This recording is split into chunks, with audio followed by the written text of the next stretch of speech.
All of his co-workers were gone. What could it mean?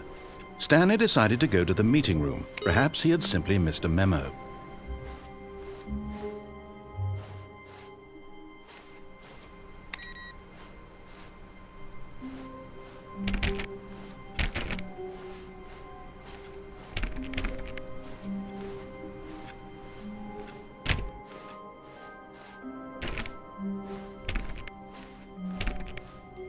When Stanley came to a set of 2 open doors, he entered the door on his left.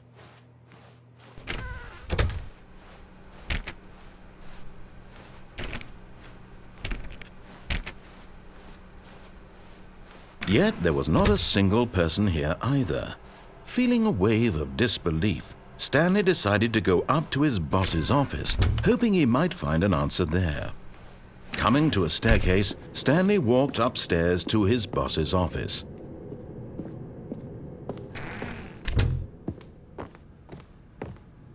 Stepping into his manager's office, Stanley was once again stunned to discover not an indication of any human life. What could it mean, he wondered. Desperate for answers, he began turning the room over looking for clues that might unravel the situation, until at last he discovered a keypad behind the boss's desk. But alas, no code. For this keypad guarded the terrible secret that lay buried below his feet. And so the boss had assigned it an extra secret PIN number, 2845. But of course, Stanley couldn't possibly have known this. Yet incredibly, by simply pushing random buttons on the keypad, Stanley happened to input the correct code by sheer luck. Amazing! He stepped into the newly opened passageway.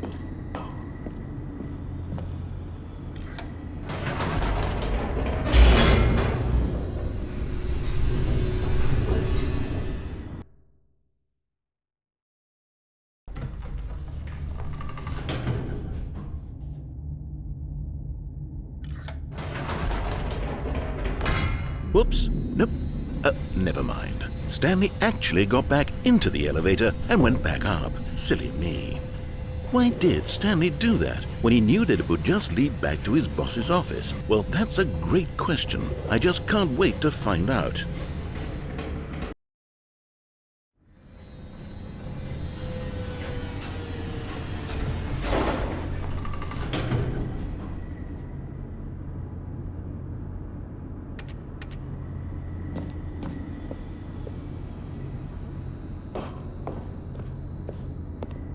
Here we are, Stanley. It's your boss's office. Exactly the way it was before you got onto the elevator.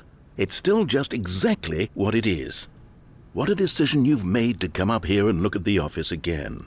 This has fleshed out the plot of the story in new and fascinating ways I could have never anticipated. It's that keen eye for storytelling that you have, an incisive rapid fire of critical plot points, one after the other, weaving a rich tapestry of uncompromising narrative. Wow! I'm bolted to the edge of my seat.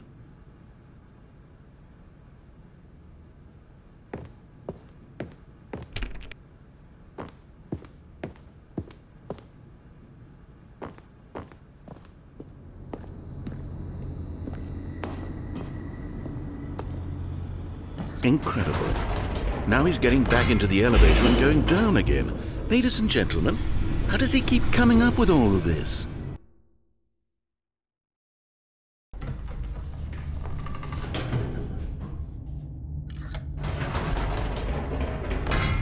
Did you think we were going to go forward down the spooky corridor? No. It's time once again to go back up in the elevator. I can't even begin to grapple with what might be up there. Is it the boss's office again? Or what if it's the boss's office this time? The suspense is killing me.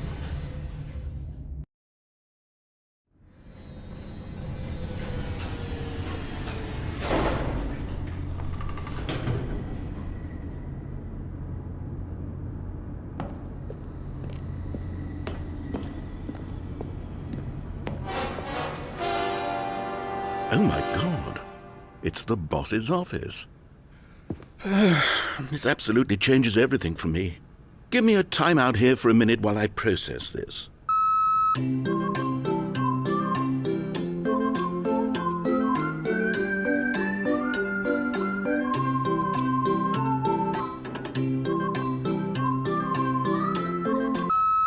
Okay, I'm ready. I'm prepared to embrace this stunning revelation and to move forward with... No, wait. No, I need more time to process.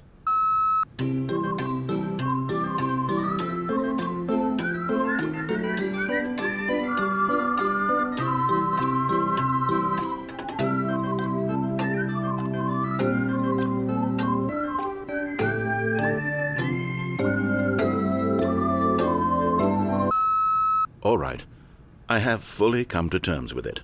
I have made space in my worldview for this astonishing new reality.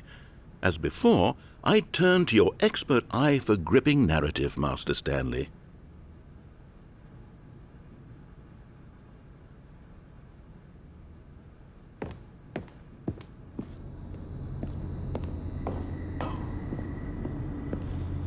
Of course, going back down in the elevator. How did I not anticipate it? I mean, sure, now it's obvious, but you have to understand that 30 seconds ago, this kind of thing had never been attempted before. I had no frame of reference to even anticipate it. That's just how revelatory Stanley's decision-making is, a breath of fresh air in a landscape of storytelling that has grown stale and repetitive.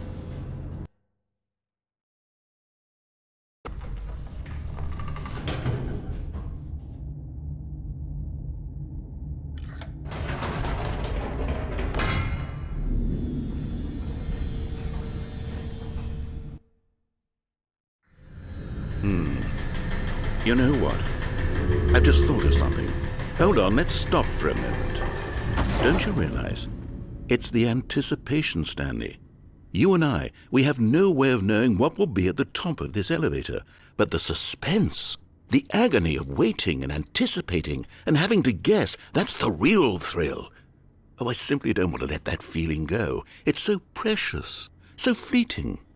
Why don't we take this elevator ride nice and slow? There we go. Isn't this so much more exciting? You know, Stanley, it seems like nowadays the only thing that audiences want is to be shocked as loudly and frequently as possible. They want big, explosive moments flung right in their faces from the very moment that things get started.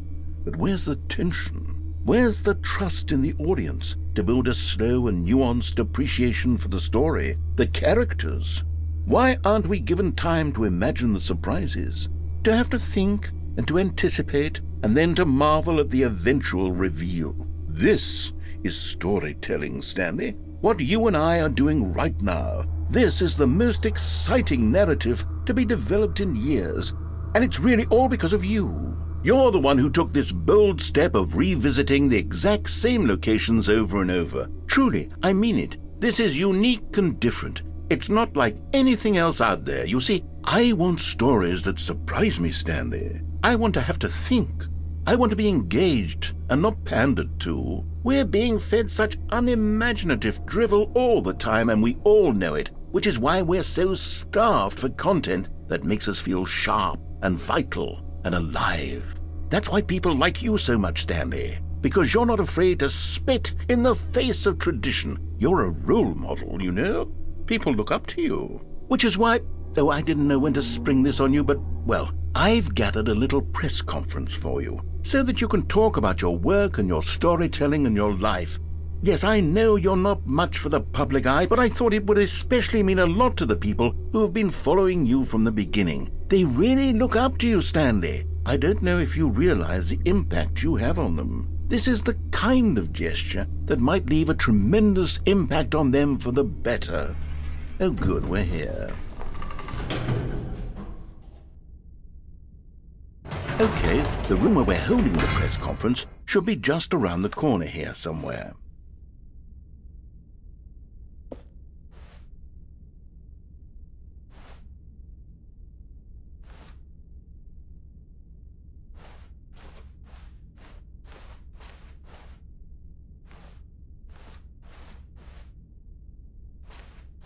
Ah, yes, here it is, just through this door.